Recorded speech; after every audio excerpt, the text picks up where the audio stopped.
बोलिए प्रेम से सुरदेव महाराज की जय। सच्चिदानंद भगवान की जय। उमापति महादेव की जय। बोलो सब संतों की जय। सत्य सनातन धर्म की जय।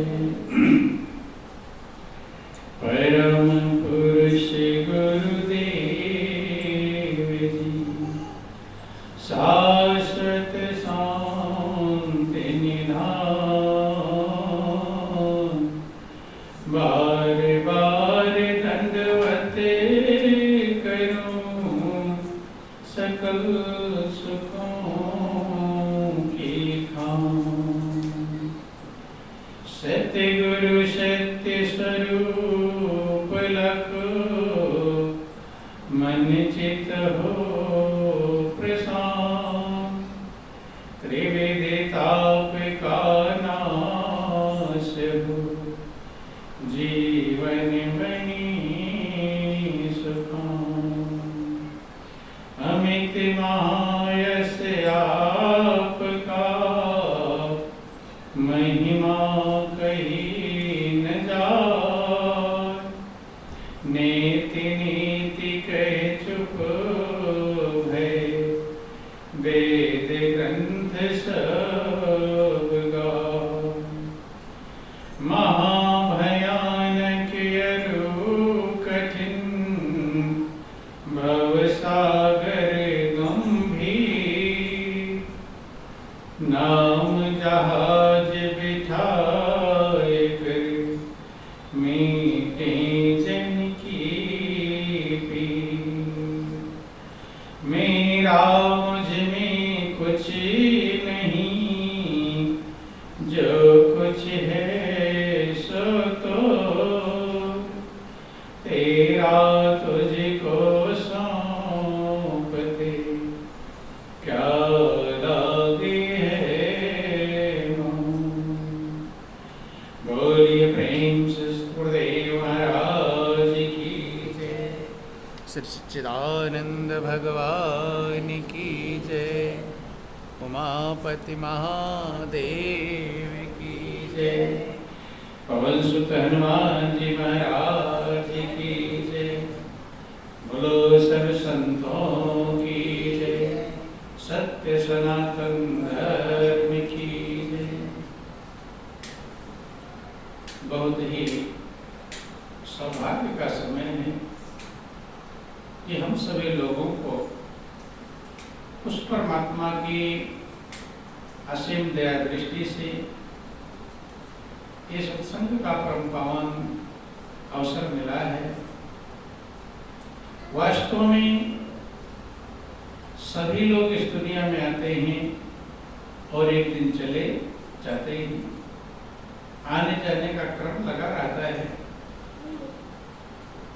इस अनमोल मनुष्य के जीवन को पाकर जिसको आप लोग सुनते हैं कि ये जीवन देव दुर्लभ कहलाता है। देवताओं को भी दुर्लभ है। आप लोग पढ़ते रामायण इत्यादि में कि बड़े भाग्य मानुष तन पावा असुर दुर्लभ सब ग्रंथ निगावा। जिसको महापुरुष कहते हैं कि बहुत बड़े भाग्य से ये अनमोल मनुष्य का जीवन मिलता है। जो जीवन देवताओं को भी दुर्लभ कहलाता है। ना जाने कितने युग बीत गए, कितना समय बीत गया। महापुरुषों के मतानुसार हमारी आत्मा 84 लाख योनियों में चक्कर लगाती रहती है। रामायण वर्णन आया कि आकर 4,84,000 योनि भ्रमति जीव विनाशी। फिरत सदा माया कर प्रेरा काल कर्म स्वभाव गुण गेरा। कबहु करि करुणा नर देहि देते इस बिन हेतु सनी। कभी प्रभु कृपा करके, करुणा करके हमें मनुष्य का चोला प्रदान करते हैं, मनुष्य की जिंदगी प्रदान करते हैं। इस जीवन का लक्ष्य परम शांति को पाना, और सभी लोगों को शांति ही पसंद है, शांति ढूंढते हैं।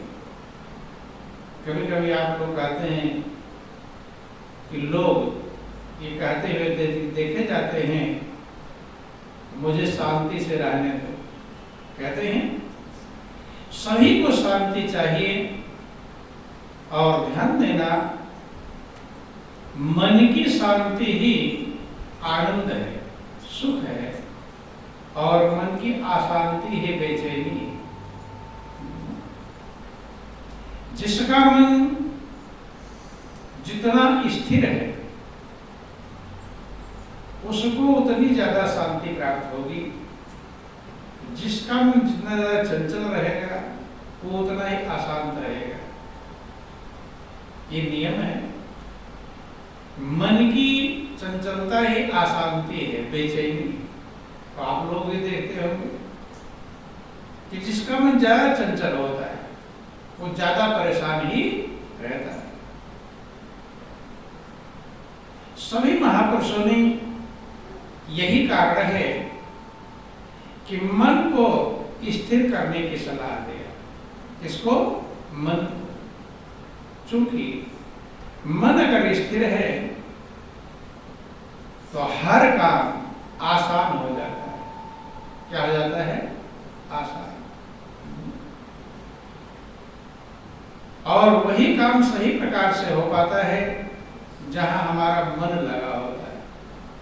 मन में बच्चे पढ़ते हैं तो बच्चे अगर इधर उधर देखा, आप क्या कहते हैं? मन लगा कर पढ़ो। ड्यूटी करने जाते हैं तो कहते हैं मन लगा कर ड्यूटी करना। हर काम में क्या लगाना होता है? मन।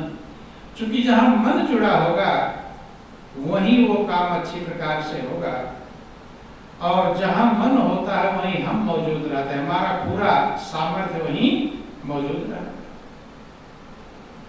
जितने महापुरुष आज तक पृथ्वी पर आए, सबने एक चीज की सलाह दिया है, और वह है मन को स्थिर करने के लिए। किसको? मन। भगवान कृष्ण भी गीता में कहते हैं अर्जुन से कि हे अर्जुन, तू मन को मुझ में लगा दे। किसमें लगा दे? मुझ में। चूंकि ध्यान देना, बोलो वृंदावन बिहारी लाल की जय। ये मन अगर चंचल में लगेगा तो चंचल रहेगा, और स्थिर में लगेगा तो स्थिर रहेगा। जहां लगेगा वैसा ही बन जाएगा। एक ही स्थिर है, वो है परमात्मा, जिसमें कभी कोई परिवर्तन नहीं होता। इसलिए उसे सनातन कहते हैं। सनातन का मतलब पहले जैसे था, आज भी है, आगे भी वैसा ही रहेगा। कोई काम बहुत समय से चलता रहता, लोग कहते हैं कि ये सनातनी है हमारा, है? ये हमारा पैसा सनातनी है, बहुत समय से चल रहा है, बंद। तो सनातन इसलिए कहा गया चूंकि सदा से रहने वाला है। महापुरुष कहते हैं आदि सच है, जुगादि सच है भी सच, नरकुशी भी सच।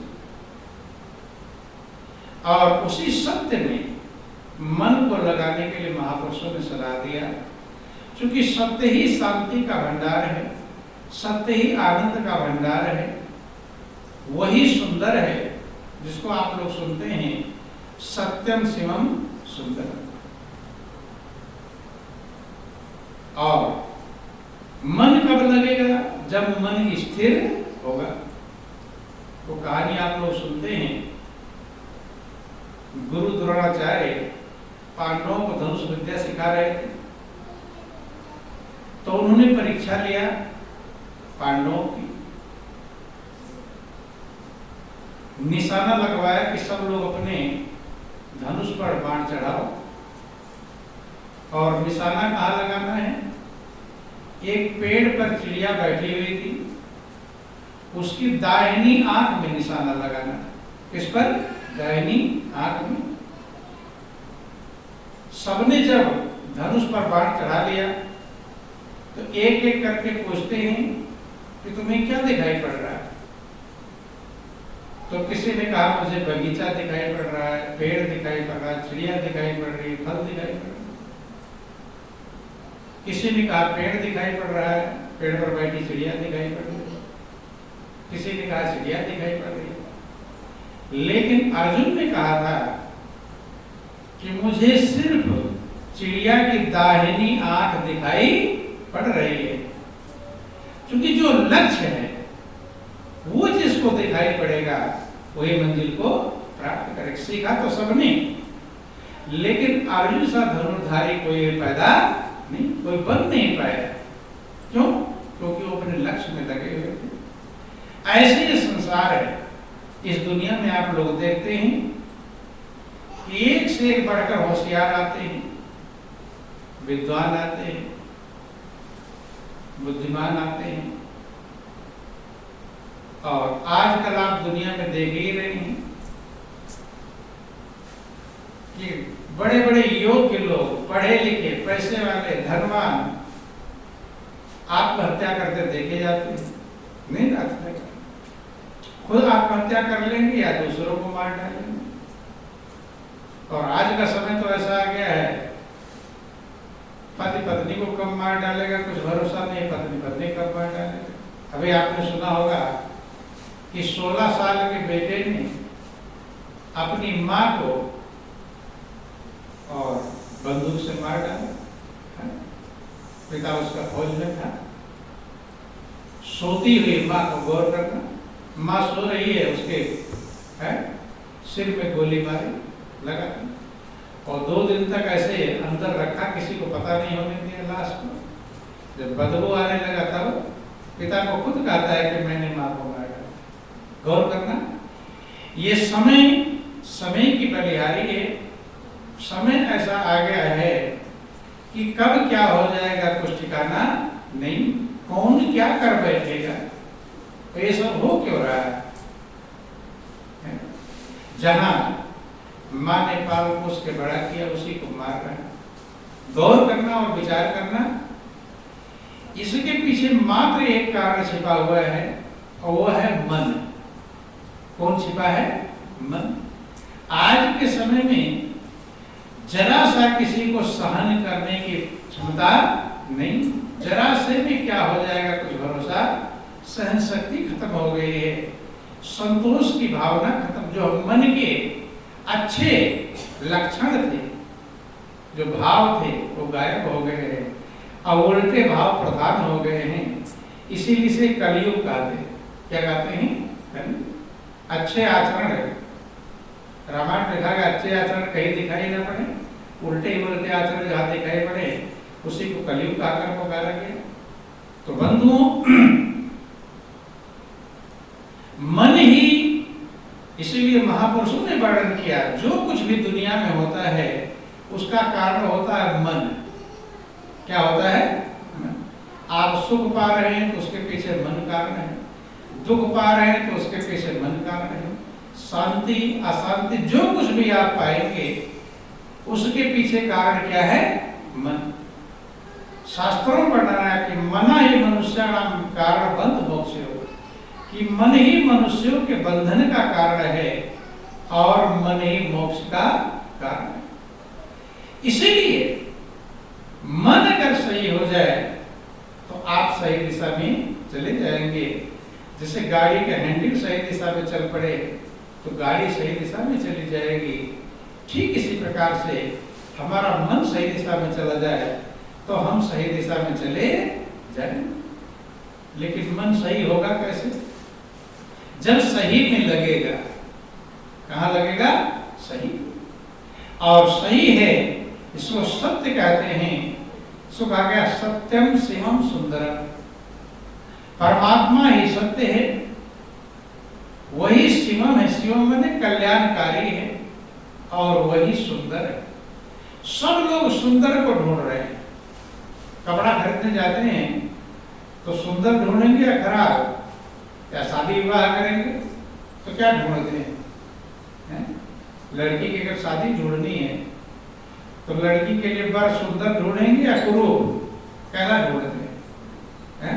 सुंदर ढूंढने का प्रयास करते हैं, हर जगह सुंदर ढूंढ रहे हैं, लेकिन कहते हैं सुंदर क्या है? जो सत्य है। और सब लोग चाहते हैं हमारा कल्याण हो, तो जो सत्य है वही सुंदर है और वही कल्याणकारी, वही शिवम है। शिवम माने कल्याणकारी, इसीलिए कहा गया सत्यम शिवम सुंदरम। अगर आपको सुंदर ढूंढना है तो किसको ढूंढना पड़ेगा? सत्य को ढूंढना पड़ेगा।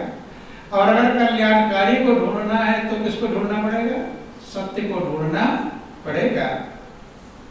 अब सत्य क्यों दुनिया क्यों सुंदर नहीं है? सुंदर का मतलब नहीं कि अभी दिखाई पड़ रहा है कल खराब हो जाए। सुंदर का मतलब उसे सुंदर कहते हैं जो सदा सुंदर रहे, जो कभी असुंदर ना बने, जो कुरूप ना। एक ही है मालिक परमात्मा जो सदा ही सुंदर है। कभी किसी ने कहा कि आप भगवान खराब हो गए? हुआ? दुनिया के लोग तो खराब हो जाते, कहते हैं मेरा बेटा खराब हो गया, मेरी पत्नी खराब हो गई, मेरा पति खराब हो गया, कहते हैं सारी चीजें खराब हो जाती हैं, लेकिन एक ही नहीं खराब होता है, जिसकी सुंदरता कभी घटती नहीं।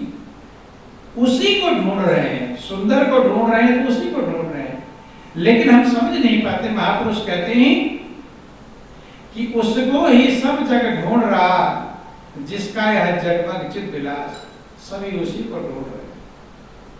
क्योंकि कोई नहीं चाहता कि ऐसी चीज मिले जो कल खराब हो जाए, चाहते हैं सुंदर कल्याणकारी ढूंढते हैं। तो बंधुओं ध्यान देना, परमात्मा ही सत्य है, वही कल्याणकारी है, वही सुंदर है, वही शांति का भंडार है, वही आनंद का स्रोत है। जिस सुंदरता को राज्य पाट के वैभव में रानियां पटरानियां बेटा बेटी ऐसो आराम के सामानों में नहीं पाया, उसे प्रभु में पाया। कहां पाया? प्रभु में पाया। यही इस जीवन का लक्ष्य है, यही इसीलिए जिंदगी मिली है क्या? ताकि हम सुंदर को ढूंढ लें, ताकि हम सत्य को ढूंढ लें, ताकि हम कल्याणकारी को ढूंढ लें। यही जिसने ढूंढ लिया और जिसने अपना मन लगा लिया, वही समझदार है, वही होशियार है और वही भाग्यशाली है। रामायण में लिखा गया कि सोई गुणांगे सोई बड़ भागी, और जो रघुवीर चरण अनुरागी। वही गुणवान है, वही भाग्यशाली है। दुनिया में बहुत है गुण, लेकिन गुणवान कहते हैं जिसके अंदर मालिक का प्रेम हो। रामायण में लिखा गया भक्ति बिना गुण सब गुण ऐसे, और लवन बिना बहु व्यंजन जैसे। सारे गुण आपके अंदर हो, लेकिन एक गुण ना हो, सत्य से प्रेम ना हो, प्रभु से प्रेम ना हो, तो सारे गुण ऐसे बेकार हैं जैसे नमक के बिना भोजन बेकार है। सारे गुण बेकार है, और एक गुण आ जाए तो सारे गुण उसी में आ जाए। यही कारण रहा कि लोगों ने भक्ति को ढूंढा, प्रेम को ढूंढा, सत्य को ढूंढा, और जिन्होंने उसे ढूंढा उनकी मन शांत हुआ। क्या हुआ? मन शांत। अब लोगों के पास ये शिकायत रहती है कि मेरा मन भजन में लगता नहीं, कहते हैं, और प्रैक्टिकली भी आप लोग देखते होंगे कि 2-2 घंटे दुनिया की बातें कर लेंगे, कोई मिलने वाला आ जाए, उठकर जाने लगता है तो भी आपका मन नहीं भरता है। भरता है बातों से। इतनी बात कर लिया, 2 घंटा बात हो गई और जाने लगा तो आप क्या कहते हैं? रुको रुको, अभी बातों से पेट नहीं भरा है, अभी और रुक जाओ, थोड़ा पेट खाली है। बोलो वृंदावन बिहारी लाल की जय। जब भजन करना होता है, जब मन प्रभु में लगाना होता है, तब पेट जल्दी भर जाता है देर में, है? भजन करने में पेट जल्दी भरता है कि देर में भरता है? जल्दी भर जाता है, क्योंकि जब भूख कम लगी होती है ना तो जल्दी पेट भरता है। ध्यान देना, भजन में पेट जल्दी भर जाता है। जल्दी से कहते हैं कि उठो जल्दी, बहुत ज्यादा हो गया, पेट भर गया, लेकिन बातों में भरता नहीं। कारण क्या है? कारण हमारे संस्कार है। क्या है? संस्कार। जैसा हमारा संस्कार है उतना ही हम अपने मन को सत्य में स्थिर कर पाएंगे। और इस संस्कार के लिए महापुरुष प्रयास करते हैं। पता नहीं क्या क्या कर्म के संस्कार हम लेकर आए हैं। अब बहुत लोग ऐसे हैं जो सत्संग में बैठने वाला संस्कार भी नहीं उनके पास में है। प्रभु की चर्चा में बैठने का संस्कार भी मौजूद नहीं। बैठा दो उठ जाएंगे, रुक नहीं पाएंगे, मन नहीं लगेगा, तो उतना संस्कार है। संस्कारों के अनुसार ही जीवन में सब कर्म करते हैं। यहाँ कोई चोर बनता है, कोई डाकू बनता है, कोई अच्छा बनता है, कोई बुरा बनता है, कोई कैसा कर्म करता है। एक माता पिता के 4 बेटे होते हैं, अलग अलग आचरण रहते हैं। किसके अनुसार? संस्कार। जैसा हमारा संस्कार रहेगा वैसा ही हम चल पड़ते हैं। लेकिन ये जो जिंदगी मिली है ये संस्कारों के परिवर्तन की, जो मनुष्य की जिंदगी आपको मिला है, इसमें आप संस्कारों को बदल सकते हैं। बुरे संस्कारों को बदल करके अच्छा ला सकते हैं और अच्छा को बदल करके बुरा भी ला सकते हैं। बोलो वृंदावन बिहारी लाल की जय, उमापति महादेव की जय। दोनों चीजें आप अच्छे से बुरे में भी जा सकते हैं और बुरे से अच्छे में भी जा सकते हैं। यही परिवर्तन की बेला है। इसीलिए मनुष्य का जीवन भाग्यशाली कहलाता है कि ये परिवर्तन करता है। संत महापुरुष क्या करते हैं? मनुष्य के कर्म को, संस्कार को बदलवाने का प्रयास करते हैं। कुछ कर्म के संस्कार जब ज्ञान दीक्षा दी जाती है, जो पापों के संस्कार हैं, उस समय कुछ संस्कार कट जाते हैं, क्योंकि ज्ञान में बहुत बड़ी पावर है। महापुरुष कहते हैं जब सूरज निकलता है तो अंधकार नहीं रह जाता।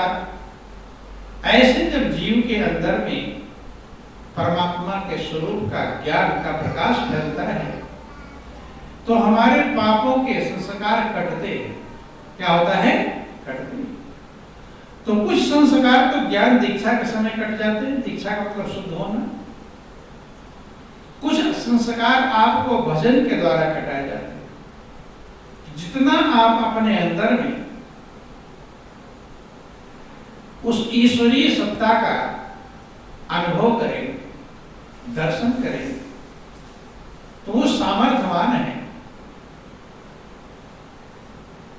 उसके सामने जैसे सूर्य के सामने अंधकार नहीं रह जाता, ऐसे सत्य के सामने पाप के अंधकार रहते नहीं है। भगवान कृष्ण अर्जुन से कहते हैं कि हे अर्जुन, जैसे प्रज्वलित हुई अग्नि ईंधनों को भस्म कर देती है, ऐसे ही जो ज्ञान की अग्नि वो हमारे कर्मों को जलाकर राख कर देगी। इसलिए आपको ज्ञान की अग्नि जलाने के लिए कहा जाता है। इसीलिए कहा ज्योत से ज्योत जलाते चलो और प्रेम की गंगा बहाते चलो। प्रेम कब उत्पन्न होगा? जब हमारे पाप संस्कार नष्ट होंगे। पाप संस्कार कब होंगे? जब ज्ञान की ज्योति हम अपने अंदर में प्रकाशित करेंगे। उस समय जितना देर आपको दर्शन प्राप्त होता है, उस समय आकाश मंडल में आपके हृदय आकाश में जो पाप के संस्कार वहां मौजूद रहेंगे वो जलेंगे। जैसे लकड़ी जलाते हैं तो उसके पास में जो घास होती है वो भी जल जाती है। ऐसे तो इसलिए ज्यादा से ज्यादा ध्यान करने के लिए कहा जाता है। जब आप ध्यान करेंगे, मन स्थिर करेंगे, ज्ञान का प्रकाश आपके अंदर प्रकाशित होगा, तो आपके पापों के संस्कार जलेंगे। इसीलिए भजन करने के बाद आपको शांति और स्थिरता प्राप्त होती है। तो जितना कटा है उतना हमें शांति प्राप्त होती है। इसलिए लोग शांति के लिए भजन में गए और दूसरा कोई उपाय नहीं। कुछ पापों के संस्कार नाम के सुमिरन से कट जाते हैं, इसलिए निरंतर सुमिरन के लिए कहा है। बार बार मन को सुमिरन में लगाओ। सुमिरन में लगाने से एक लाभ तो यह है कि हमारे पापों के संस्कार कटते हैं, और दूसरा लाभ यह है कि नए पाप के संस्कार विचार तरंगे नहीं तैयार होती, तो नए बनने से बचता है और पुराने नष्ट होते हैं। महापुरुष का शास्त्र में वर्णन आया कि जब ही नाम हृदय धरा, भयो पाप का नाश, जैसे चिन्हगी आग की पड़ी पुरानी घास। जब आप अपने हृदय में नाम को धारण करते हैं तो नाम पावन है, पवित्र है। जब पवित्र चीज धारण करेंगे तो हृदय को पवित्र कर देगा। जिसको रामायण वर्णन आया कि सुमिर पवन सुत पावन नामो और अपने बस कर राख्यो राम। हनुमान जी ने पावन नाम का स्मरण करके राम को भी अपने बस में कर लिया। कितना बड़ा पावन है, कितना पवित्र है कि राम भी बस में हो जाते हैं। कब? जब पावन नाम का स्मरण करेंगे तो हमारे पापों के संस्कार नष्ट पवित्र बनेंगे, और पवित्र बनेंगे तो महापुरुष कहते हैं, भगवान कहते हैं कि बांध लेते भक्त मुझको प्रेम की जंजीर में, और इसलिए होता मेरा इस भूमि पर अवतार। जिसको ईसाई होली नेम कहकर पुकारते हैं, मुसलमान भाई पाक नाम कहकर पुकारते हैं, वो इतना पावन है कि उसी के रहने पर हम पावन बने हुए हैं। उसे हटते ही हम अपावन बन जाएंगे। तो नाम के स्मरण से, अंदर में दर्शन करने से, और अनहद महापुरुष कहते हैं कि गरज बादल के है भारी, कर्म के मैल धोती है। बोलिए प्रेम से गुरुदेव महाराज की जय। सुनो दिल को लगा प्यारे, ध्वनि अनहद की होती है। सुनो दिल को लगा प्यारे, ध्वनि अनहद की होती है। देखो, हर जगह दिल लगाने के लिए, मन लगाने के लिए कहा जाता है। कब सुनोगे? सुनो दिल को लगाकर, दिल को लगाकर सुनेंगे तब हम अनहद की ध्वनि सुन, जिसकी हद नहीं है, जिसकी सीमा नहीं है, जिसका कोई टाइम नहीं, निरंतर, जो कभी आदि सच जुगाद सच है, हमेशा ही सच है। कि सुनो दिल को लगा प्यारे, ध्वनि अनहद की होती है। सुनो दिल को लगा प्यारे, ध्वनि अनहद की होती।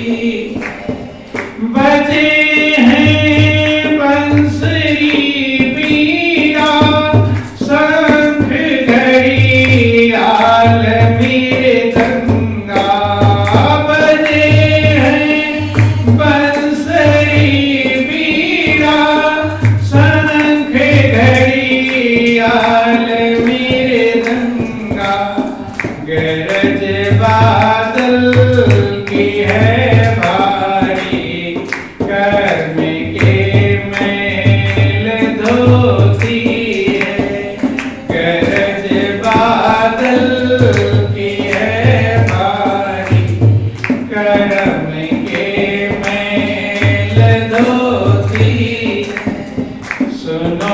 दिल को लगा प्यारे, ध्वनि अनहद की होती है।